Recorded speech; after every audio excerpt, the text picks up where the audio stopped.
नमस्कार दोस्तों, एक बार फिर से आप सभी दोस्तों का आपके अपने YouTube channel you and VTV पर बहुत बहुत स्वागत है। दोस्तों, दिन भर के जो मुख्य समाचार हैं, बड़ी खबरें हैं, एक एक करके चलेंगे।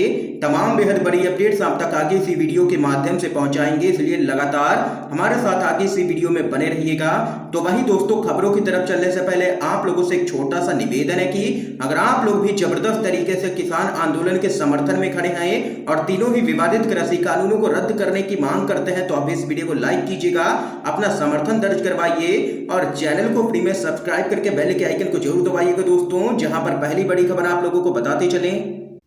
अखिलेश यादव का बीजेपी पर तंज, कहा स्थिरता के लिए सीएम योगी को उत्तराखंड ट्रांसफर करे बीजेपी। आप लोगों को बताते चले, समाजवादी पार्टी के अध्यक्ष और उत्तर प्रदेश के पूर्व मुख्यमंत्री अखिलेश यादव ने उत्तराखंड और उत्तर प्रदेश में बेरोजगारी और बदहाली का आरोप लगाते हुए भारतीय जनता पार्टी नेतृत्व को नसीहत दी है। उन्होंने कहा है कि भाजपा की राजनीति की बेहतरी और दोनों ही राज्यों में स्थिरता की बहाली के लिए प्रदेश के मुख्यमंत्री योगी आदित्यनाथ को उत्तराखंड स्थानांतरित कर दिया जाए, यानी कि उनका वहां पर ट्रांसफर कर दिया जाए, ताकि वहां रोज रोज नेतृत्व परिवर्तन के झंझट से मुक्ति मिल सके जनता को। यहां पर उत्तर प्रदेश और उत्तराखंड की जनता बीजेपी से परेशान हो चुकी है, ये कहना है अखिलेश यादव का। एक और बड़ी खबर जान लेते हैं।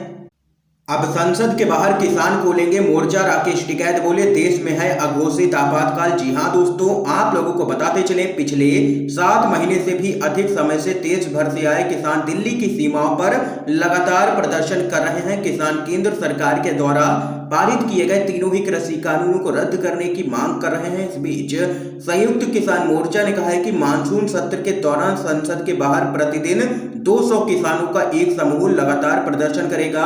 और वहीं हरियाणा के जींद में महिला किसानों के धरने को संबोधित करते हुए किसान नेता राकेश टिकैत ने कहा कि देश में अघोषित आपातकाल है और इस देश की जनता को जगाना ही पड़ेगा। ये यहाँ पर दोस्तों देख सकते हैं कि बड़ी खबर सामने निकल के आई है। जल्द ही अब संसद घेरेंगे देश के किसान और यहाँ पर राकेश टिकैत करेंगे अगुवाई इस जबरदस्त संसद घेराव की। एक और बड़ी खबर की तरफ चलते हैं दोस्तों। लोकसभा में कांग्रेस पार्टी कर रही है नए नेता पर विचार, अधीर रंजन चौधरी की हो सकती है छुट्टी, राहुल गांधी रेस में है सबसे आगे। जी हां दोस्तों, लोकसभा में कांग्रेस को नया नेता मिलने की उम्मीद है और वहीं कांग्रेस के वरिष्ठ नेताओं के मुताबिक राहुल गांधी इस पद के लिए एक शीर्ष दावेदार हैं।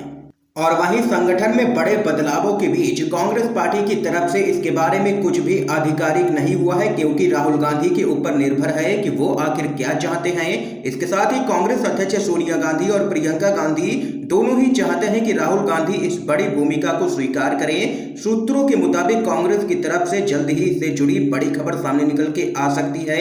एक और अपडेट की तरफ चलते हैं।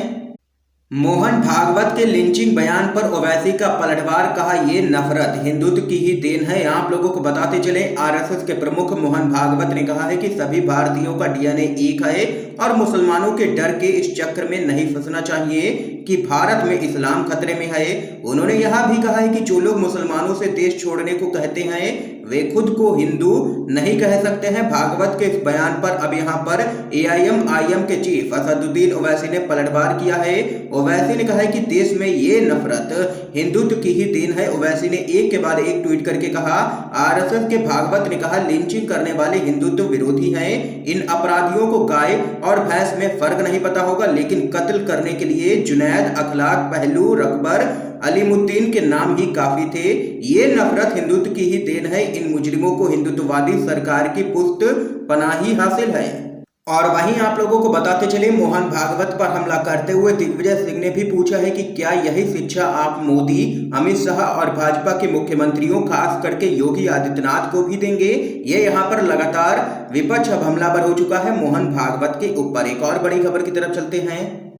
बीजेपी के सांसद सिंधिया को दिखाए गए हैं काले झंडे। आप लोगों को बताते चले दोस्तों, मध्य प्रदेश के ग्वालियर के बाद अब नीमच में बीजेपी के सांसद ज्योतिरादित्य सिंधिया को कांग्रेसी कार्यकर्ताओं की नाराजगी का सामना करना पड़ा है। कार्यकर्ताओं ने सिंधिया के काफिले को काले झंडे दिखाए और विरोध प्रदर्शन किया। और वहीं आप लोगों को बताते चले, एनएसयूआई ने जोरदार हमला बोलते हुए कहा है कि लोग कोरोना से जूझ रहे थे, तब सिंधिया आखिर कहां पर थे। ये यहां पर दोस्तों देख सकते हैं कि लगातार जहां भी सिंधिया जा रहे हैं उनका वहां पर विरोध किया जा रहा है। एक और खबर सामने निकल के आ रही है दोस्तों। राष्ट्रपति बनना चाह रहे हैं शरद पवार। प्रशांत किशोर के साथ चल रहा है लगातार विचार। आप लोगों को बताते चलें, महाराष्ट्र में पिछले हफ्ते एनसीपी के प्रमुख शरद पवार और राजनीतिक रणनीतिकार प्रशांत किशोर के बीच हुई मुलाकात के कई सियासी मायने निकाले जा चुके हैं। राजनीति की जानकारी रखने वाले लोगों का मानना है कि दोनों की यह मुलाकात भाजपा के खिलाफ यहां पर एकजुट विपक्ष के विचार को एक बार फिर से बल देना था। हालांकि बीते एक महीने में हुए घटनाक्रम से ये अटकलें भी लग रही हैं कि शरद पवार खुद को 2022 में होने वाले राष्ट्रपति चुनाव में उम्मीदवार के तौर पर देख रहे हैं। इतना ही नहीं, अलग अलग पार्टियों में अपनी पैठ और अच्छे व्यवहार के चलते शरद पवार भाजपा के लिए बड़ी चुनौती भी पेश कर सकते हैं। और वहीं प्रशांत किशोर का यह भी कहना है कि कांग्रेस के बगैर कोई भी मोर्चा बीजेपी को चुनौती दे नहीं सकता है। और यहां पर प्रशांत किशोर ने एक बयान भी जारी किया था और कहा था कि 2024 तक सत्ता के शिखर पर पहुंच जाएंगे राहुल गांधी। ये यहां पर दोस्तों बड़ी अपडेट सामने निकल के आई है। आप लोग प्रशांत किशोर की बात से सहमत हैं या नहीं? अपनी राय हाँ या ना में जरूर बताइएगा कमेंट बॉक्स में। एक और अपडेट की तरफ चलते हैं। ना खाऊंगा ना खाने दूंगा, यूपी पर लागू नहीं, पूर्व आईएएस अधिकारी ने पीएम मोदी पर यूं कसा है तंज। आप लोगों को बताते चलें, पूर्व आईएएस सूर्य प्रताप सिंह अक्सर ही सोशल मीडिया के जरिए प्रधानमंत्री नरेंद्र मोदी और योगी आदित्यनाथ पर निशाना साधते हुए नजर आते हैं। उन्होंने इस बार योगी आदित्यनाथ पर हमला करते हुए ट्वीट किया कि ना खाऊंगा ना खाने दूंगा, यूपी पर लागू नहीं होता है। इनके इस ट्वीट पर लोगों ने अपनी प्रतिक्रिया देना शुरू कर दिया है। एक ट्विटर यूजर ने कमेंट करते हुए लिखा है कि ना खाऊंगा ना खाने दूंगा यूपी में ही नहीं बल्कि पूरे देश में ही लागू नहीं हुआ है, क्योंकि इन लोगों के खाने के बाद किसी और को बचता ही नहीं है। और एक अन्य यूजर ने कहा है कि देश के हालात देख करके कोई संदेह नहीं है कि ये सिर्फ एक जुमला है और देश भर में कहीं भी लागू नहीं है। ये यहाँ पर दोस्तों जबरदस्त तरीके से सोशल मीडिया पर लोगों ने घेरा है प्रधानमंत्री मोदी और योगी आदित्यनाथ को। एक और खबर की तरफ चलते हैं। राफेल डील पर राहुल गांधी का पोल, पूछा जेपीसी जांच के लिए मोदी सरकार तैयार क्यों नहीं है। आप लोगों को बताते चले, फ्रांस के द्वारा भारत के साथ 59,000 करोड़ रुपए की राफेल डील में कथित भ्रष्टाचार के आरोपों की न्यायिक जांच का आदेश दिए जाने के बाद से कांग्रेस लगातार केंद्र सरकार पर हमलावर है। कांग्रेस संयुक्त संसदीय समिति यानी कि जेपीसी जांच की मांग कर रही है। कांग्रेस के सांसद राहुल गांधी ने इस मुद्दे को लेकर के मोदी सरकार पर जोरदार हमला बोला है। आप लोगों को बताते चलें, राहुल गांधी ने ट्विटर पर एक पोल करवाया है और पूछा है कि जेपीसी जांच के लिए मोदी सरकार तैयार क्यों नहीं है। आखिर इसमें 4 ऑप्शन भी दिए हैं। अपराध बोध मित्रों को भी बचाना है, जेपीसी को राज्यसभा सीट नहीं चाहिए, ये सभी विकल्प सही हैं। और वहीं आप लोगों को बताते चले, इस पोल में यहाँ पर 75,000 से भी ज्यादा लोग शामिल हो चुके हैं अब तक। और वहीं 65% लोगों ने चौथा ऑप्शन यानी कि ये सभी विकल्प सही हैं चुना है। और यहाँ पर देख सकते हैं कि राहुल गांधी लगातार राफेल घोटाले को लेकर के मोदी सरकार पर हमलावर हैं। एक और खबर जान लेते हैं।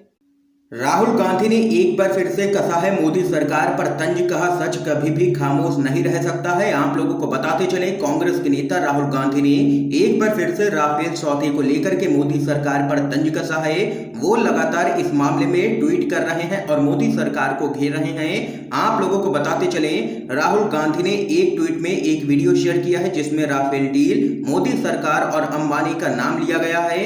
ये वीडियो एक टीवी चैनल का है जिसको शेयर करते हुए राहुल गांधी ने लिखा कि सच कभी भी खामोश नहीं रह सकता है, मीडिया के विपरीत #राफेल घोटाला।